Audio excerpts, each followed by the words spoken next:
Assalamualaikum warahmatullahi wabarakatuh. Shalom, Om Swastiastu, Namo Buddhaya, salam kebajikan. Salam sehat untuk kita semua. Perkenalkan saya Dr. Juswo Partogi Simamora. Saya adalah mahasiswa program studi Magister Administrasi Rumah Sakit Universitas Trisakti Indonesia kelas 38G. Saat ini saya bertugas di Rumah Sakit Umum Daerah Pondok Gede, Kota Bekasi dan menjabat sebagai Ketua Komite Pencegahan dan Pengendalian Infeksi di Rumah Sakit Umum Daerah Pondok Gede.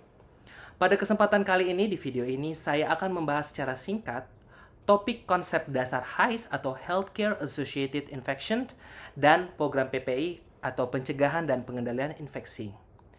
Kita tahu Bapak Ibu bahwa negara kita menjamin hak setiap warga negara untuk mewujudkan kehidupan yang baik, sehat, serta sejahtera, lahir dan batin demi tercapainya tujuan nasional dalam melindungi segenap bangsa Indonesia. Dan rumah sakit mempunyai peranan penting sebagai fasilitas pelayanan kesehatan yang menyelenggarakan pelayanan kesehatan perseorangan secara paripurna. Mengapa saya mengambil topik ini? Karena saya ingin semua nakes, terutama dokter, perawat, bidan, mengerti tentang HAIS dan PPI. Setiap orang itu berhak mendapatkan pelayanan kesehatan yang aman, bermutu, dan terjangkau. Dan menurut WHO, banyak pasien terinfeksi karena pelayanan tidak sesuai dengan standar. Kenapa tidak sesuai dengan standar? Karena kita belum menerapkan pencegahan dan pengendalian infeksi. Sehingga HAIS itu adalah masalah kesehatan di seluruh dunia termasuk Indonesia. Kita tahu segitiga epidemiologi ada agent host environment.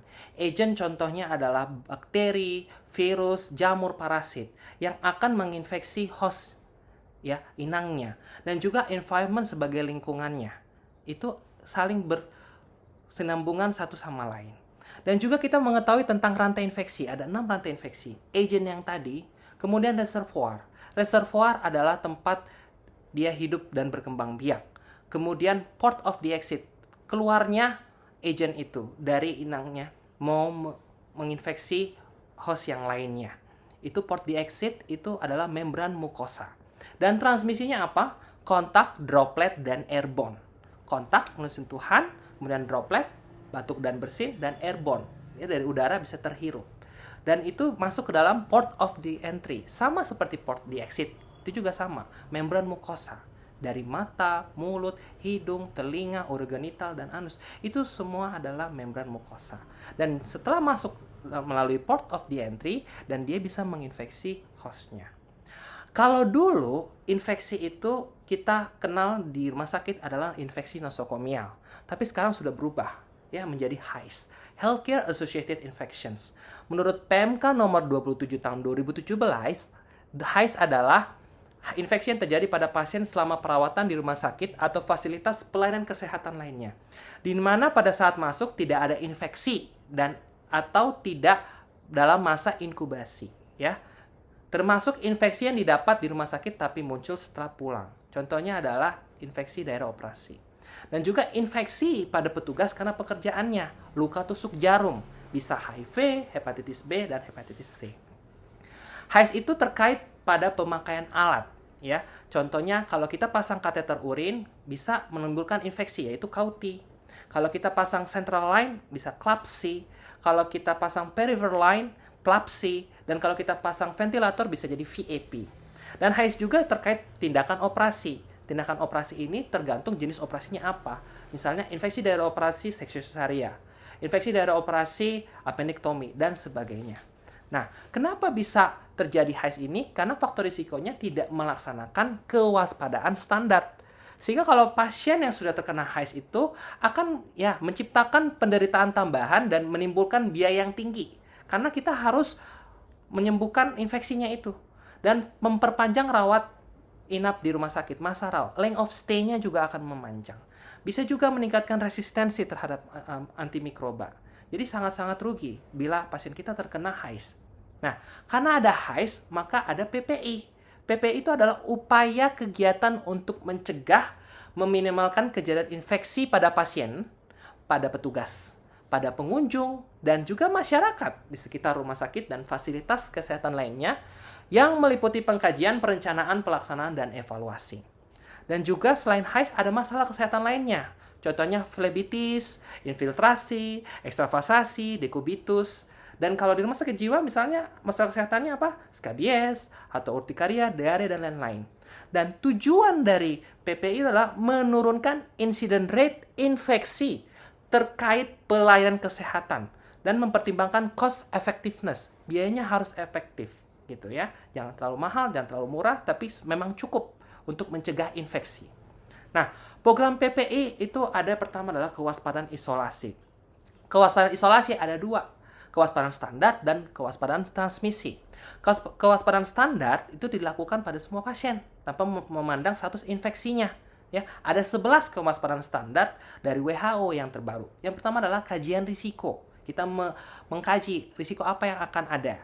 Ya, kita mau melakukan tindakan apa, risikonya terpapar apa, kita memakai APD-nya apa. Seperti itu.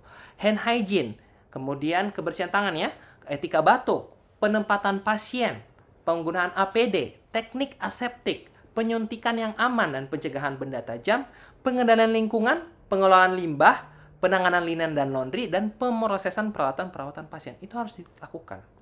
Dan juga kewaspadaan transmisi itu menurut status infeksi pasien itu.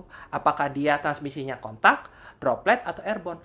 Makanya setiap rumah sakit itu harus ada namanya ruang isolasi. Ya. Kemudian program selanjutnya adalah pencegahan infeksi dengan bundles. Yang tadi sudah saya bilang bahwa ada KUT, PLAPSI, KLAPSI, VAP, dan IDO. Itu ada bundles-nya. Bundles itu apa? Ya, upaya atau asuhan keperawatan yang dilakukan ya supaya tidak terjadi infeksi HAIS tadi. Nah, setiap HAIS yang tadi saya sudah sebutkan itu mempunyai bundles-nya masing-masing dan itu harus dijalankan. Program selanjutnya adalah surveillance. Kita mau melihat, mensurvei berapa sih tinggi incident rate HAIS kita. Indonesia sudah mulai mengumpulkan data, yaitu dari Kemenkes. Ya, jadi kita harus tahu gitu. Kemudian IKRA program dan IKRA renovasi. IKRA program itu dilakukan setiap 1 tahun sekali, ya, dan IKRA renovasi itu dilakukan saat ada renovasi. Dan juga ada audit program PPI semuanya dilakukan oleh orang-orang yang berkompetensi, yaitu Infection Prevention Control Professional. Kalau misalnya Bapak Ibu pernah mendengar ya Infection Prevention Control Nurse, ya perawat PPI, itu ya adalah Infection Prevention Control Professional. Dan dia sebagai champion. Dan champion ini harus purna waktu. Jadi dia tidak boleh melakukan asuhan keperawatan. Bila melakukan itu, ya dia akan terbagi dan dia tidak akan fokus. Seperti itu. Kemudian pendidikan dan pelatihan. Kita bisa memberikan pendidikan dan pelatihan kepada staf-staf kita di rumah sakit. Contohnya PPI dasar untuk tenaga kesehatan seperti dokter, perawat, bidan. Kemudian PPI umum, tenaga kesehatan lainnya seperti orang-orang laboratorium, CSSD, gizi, linen, dan juga sosialisasi kepada pasien dan keluarganya dan pengunjungnya. Apa yang disosialisasikan? Hand hygiene, penggunaan APD, lingkungan, limbah, etika batuk. Ya, itu juga harus kita sosialisasikan.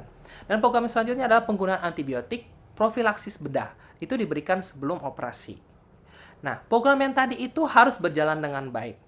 Dan ada faktor keberhasilan PPI di rumah sakit, yaitu dukungan manajemen yang harus mendukung komite PPI dan juga IPCN-nya. Karena IPCN ini mempunyai peran dan fungsi yang sangat vital dalam menjalankan pencegahan dan pengendalian infeksi di rumah sakit.